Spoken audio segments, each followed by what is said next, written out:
क्या सुशांत सिंह राजपूत की मौत का मामला अब कभी सुलझ ही नहीं पाएगा? और क्या ये मामला सिर्फ और सिर्फ ड्रग्स का होकर रह जाएगा, जिसमें फिर से रिया चक्रवर्ती को जेल जाना पड़ेगा?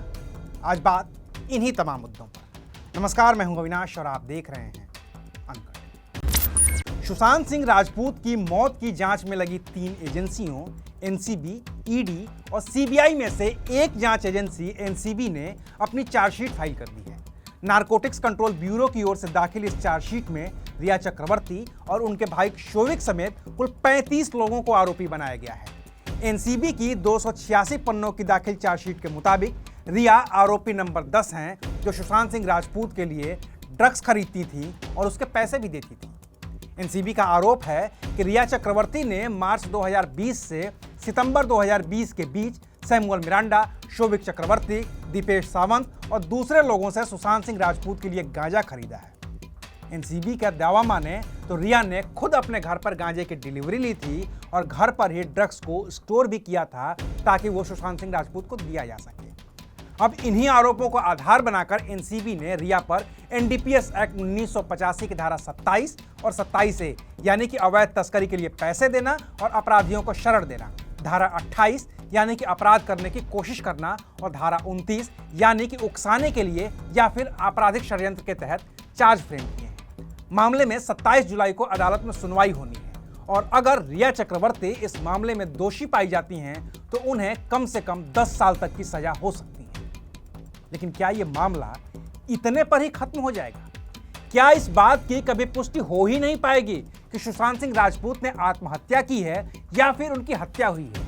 क्या सीबीआई इस मामले को भी बीतते वक्त के साथ भूल जाएगी और सुशांत सिंह की मौत का राज ही रह जाएगा?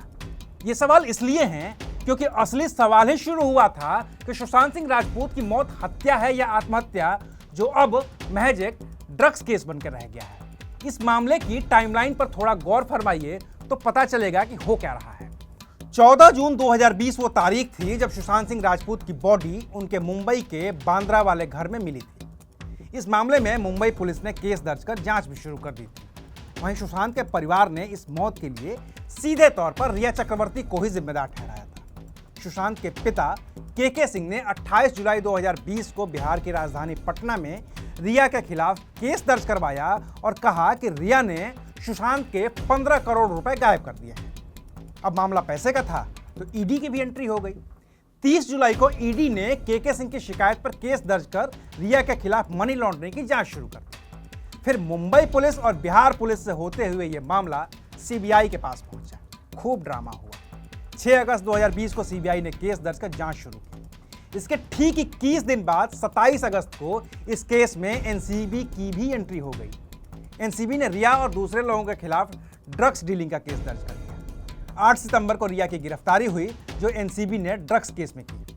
इसके बाद तो दीपिका पादुकोण से लेकर सारा अली खान और श्रद्धा कपूर से लेकर रकुलप्रीत सिंह, भारती सिंह तक एनसीबी की पूछताछ हुई और सबको उसमें शामिल होना पड़ा। 7 अक्टूबर को रिया चक्रवर्ती जमानत पर रिहा हुई और अब करीब 2 साल बाद 12 जुलाई 2022 को इस केस में सबसे आखिर में एंट्री लेने वाली जांच एजेंसी एनसीबी ने रिया चक्रवर्ती के खिलाफ अपनी चार्जशीट दाखिल कर दी। लेकिन इस केस में सबसे पहले जुड़ी ईडी को कुछ हाथ नहीं लगा और न ही सीबीआई अभी तक किसी ठोस नतीजे पर पहुंच पाई है। यानी कि अगर साफ साफ शब्दों में कहें तो सुशांत सिंह राजपूत की मौत हत्या है या आत्महत्या है, इसके बारे में सीबीआई की जांच कहीं नहीं पहुंच पाई है और एनसीबी सिर्फ ड्रग्स केस में ही रिया चक्रवर्ती को आरोपी बना पाई है।